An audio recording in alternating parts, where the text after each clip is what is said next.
Mr. Chairman, thank you for your extremely thoughtful and loving remarks. Thanks to you and every member of this committee. Everyone has reached out to me and to Sarah and to our family in this moment of terrible heartbreak and grief for us. And we really are a family here on the Rules Committee. Mr. Cole, I am moved beyond words by your very tender thoughts, and I treasure your friendship, and I always have. And in recognition of that, I'm not even going to respond to your comments for a few minutes. I'm going to talk about some other stuff, and then I'm going to come and try to refute your always dangerously logical and precise arguments. But I think I've got some refutations of the things that you're saying. And I do hope that our whole committee on both sides will think of this resolution as a way to bring not just the committee, but the whole House of Representatives together in making clear that what took place is absolutely intolerable and unacceptable.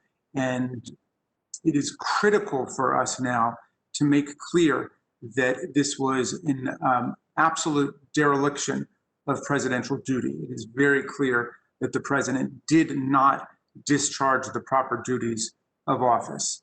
And I suppose when we come to discuss impeachment, there might be some differences in assignment of the degree of fault, blame, and responsibility that will be laid at the foot of the president. But I think that in this, for the purposes of this resolution, we can all agree that the conduct of the executive branch fell dramatically below the constitutional standards set forth for the president. Now, there are three ways to protect the nation against a president whose conduct poses a clear and present danger to the people. The first, of course, is to defeat him in an election, and the American people just did that in November of 2020, catapulting Joe Biden to a greater than 7 million vote victory over President Trump and delivering him a 306 to 232 electoral college victory, a margin that President Trump had described as a landslide when he won by the exact same numbers in 2016. So this the people have done, this the people have already accomplished, and it is indeed President Trump's persistent and obdurate refusal to accept these election results and this outcome, and his determination to discredit, nullify, and overturn the election results that has led us to the current national crisis. The second way to remove a president who has proven himself a danger to the republic and to the people is to impeach him in the House for having committed high crimes and misdemeanors within the meaning of the Constitution, and then trying him in the Senate. This is, too, a familiar mechanism that the committee knows well. And you will remember the marathon 10-hour session that our former colleague Doug Collins and I had back in December of 2019 when we voted to bring to the floor articles of impeachment relating to the president's efforts to pressure a foreign government to get involved in the 2020 presidential campaign here in the United States and to smear Vice President Joe Biden. Now, the final mechanism for removing a president who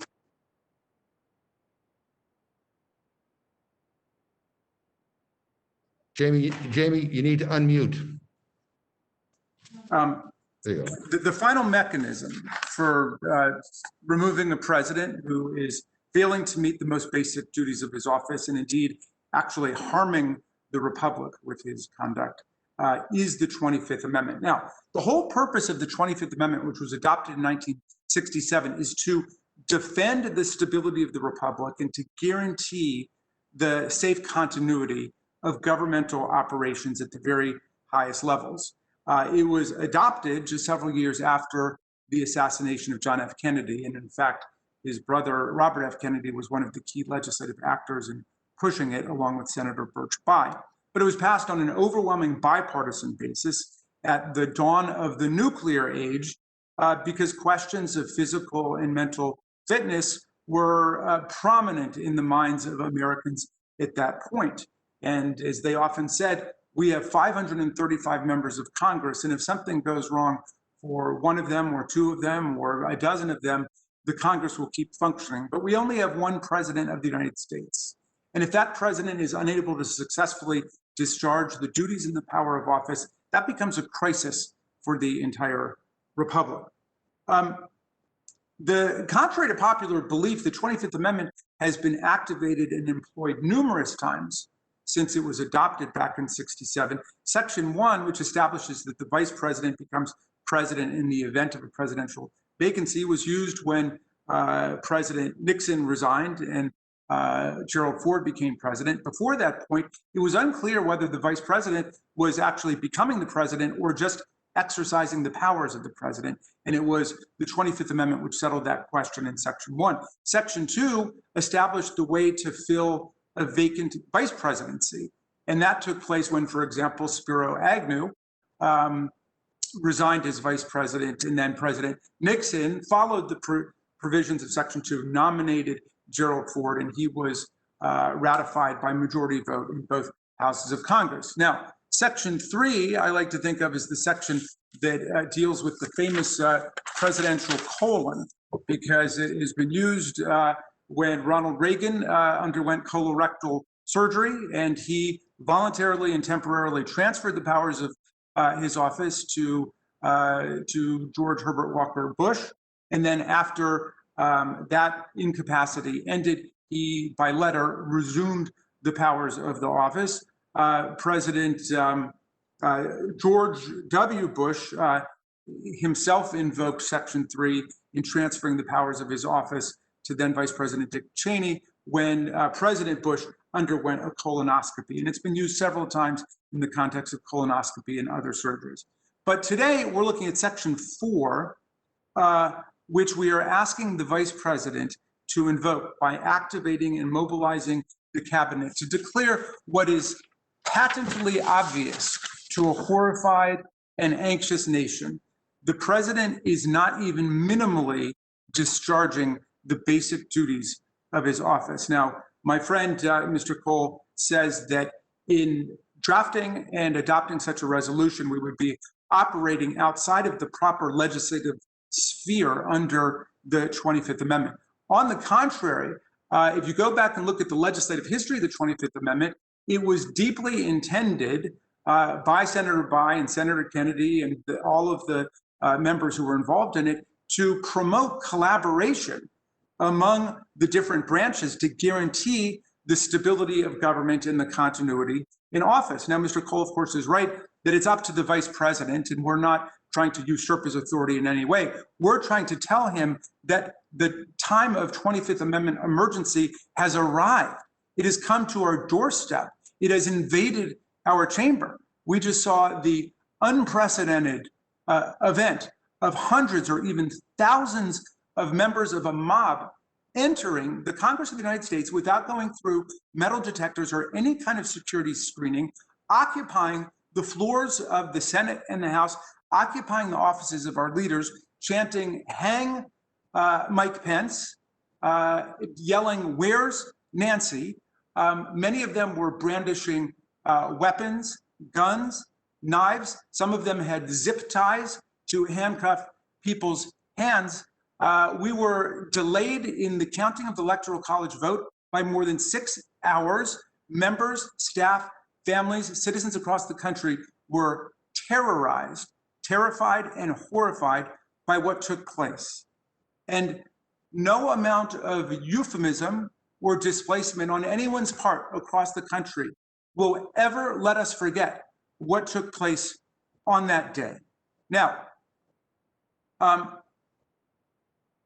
the President of the United States on January 6th, and indeed in the several months leading up to it, violated his oath of office by doing everything in his power to thwart and defeat the proper counting of the Electoral College vote on January 6th. He did everything in his power to overturn the authentic popular results of the election in critical swing states, such as, take, for example, Georgia, which Joe Biden won by 11,779 votes, a number I Remember, because the president called Secretary of State Brad Raffensperger and said, all I need you to do is find me 11,780 votes, one vote more, and then I'll be able to win. So what took place with us on January 6th, dear colleagues, was the culmination of a process of an attack on the presidential election and the assemblage and then the counting of the electoral college votes. And of course, President Trump called Secretary of State Raffensperger an enemy of the people for refusing to overturn the election results, even after a statewide recount reconfirmed the initial count. And as everyone knows, President Trump called Raffensperger on the phone saying that he was committing a criminal offense, that this was very risky for him. And all I want to do is I just want you to find 11,780 votes, which is one more than we have, because we won this state. I'm not going to go in excruciating detail at this point about everything that took place, but I don't think that there is a reasonable person in the country with his or her eyes open who don't understand that the president was hell-bent on trying to challenge, undermine, and overturn the results of the election in all of the events leading up to January 6th and on January 6th. That is a profound dereliction of the president's duties under the Constitution. Now, what are those duties? What are the duties that are referenced by the 25th Amendment that the president must live up to? And if the president is not successfully discharging them, the power can be transferred by the vice president and a majority of the cabinet, or as Mr. Cole tells us, the vice president and a majority of a body set up by Congress, which alas, we have not done, although I have introduced legislation to that effect over the last several years. Well, the president swears an oath to uphold and defend the Constitution. The Constitution includes the peaceful transfer of power, the counting of electoral college votes. The president has a duty to defend the American people, to defend the Congress. The president has a power to defend the country against armed insurrection, mob rule, invasion of public offices. And we will see, as you look through the very specific details of what happened, the president miserably failed in living up to all of those duties. And that is the very least that we can say.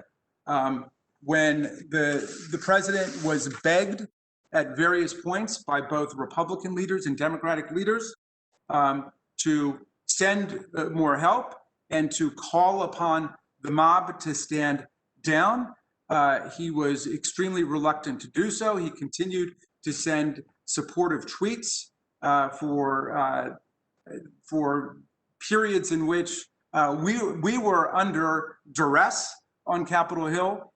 He urged everybody during the day to fight like hell.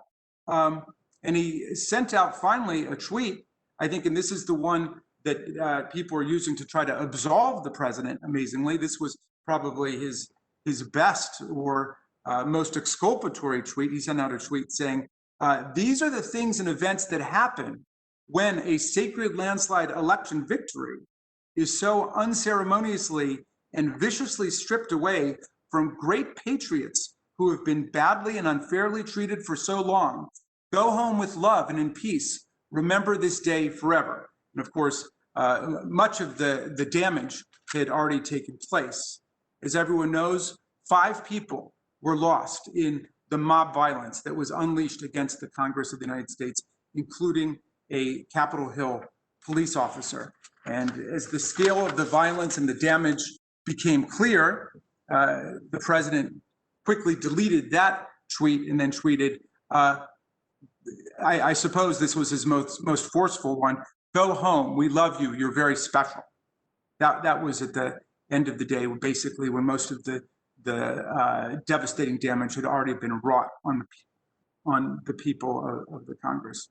My friends, when we talk about the 25th Amendment, we don't have to find that the president committed a high crime and misdemeanor in inciting this mob insurrection. And I think there's overwhelming proof that he did. But we don't have to prove that for the 25th Amendment. All we have to ask is whether the president lived up to the most basic and minimal expectations for his duties of office. Can you imagine any other president of the United States doing what this president did? Can you imagine President Bush doing that? Can you imagine President Obama doing that? Can you imagine President Lincoln doing that? Franklin Roosevelt, the Democrat, or Teddy Roosevelt, the Republican? Can you imagine any other president in our history encouraging and fomenting mob violence against the Congress of the United States, against our people? That's the question. And if you're with me and you can't imagine any other president doing that, and you think he failed the basic duties of office, then I think the vice president has a duty to act. And I'm with Mr. Cole in saluting the vice president for doing his duty on January the 6th. He came under enormous, phenomenal, unprecedented pressure by the president of the United States to step out of his role as the person simply presiding over the counting of the electoral votes and to try to nullify and overturn the election. That just deepens the complicity of the president with this horrific assault on the counting of the Electoral College. But the vice president stood up at that moment. We're asking the vice president to stand up again.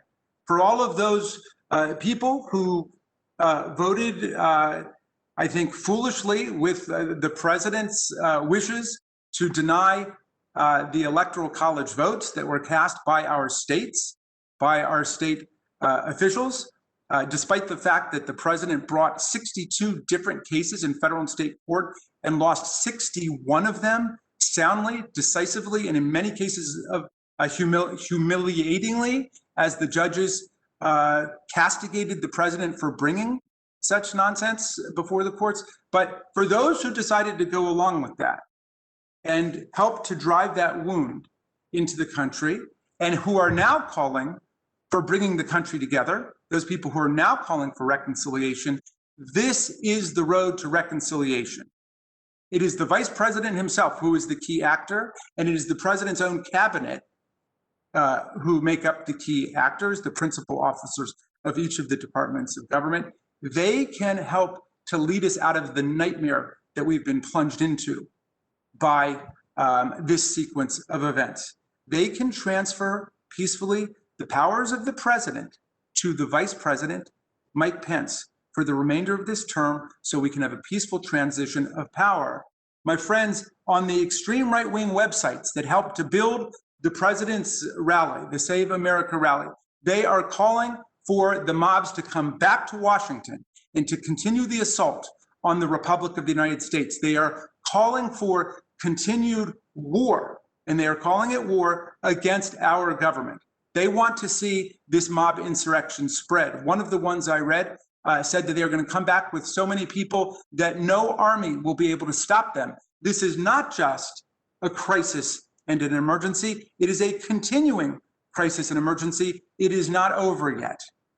Can we say that we feel safe being in the hands of this president with the horror and the threats returning to the nation's capital? Well, we are asking Vice President Pence with this resolution and the cabinet to act with the powers that were wisely put into place by the Congress back in 1967. They should meet, they should consider all of the circumstances, and they should move to restore order to the United States of America. With that, I yield back to you, Mr. Chairman. Thank you very much. And before I yield to Mr. Jordan, let me just say, without objection, any written materials that you submit to the rules documents at mail.house.gov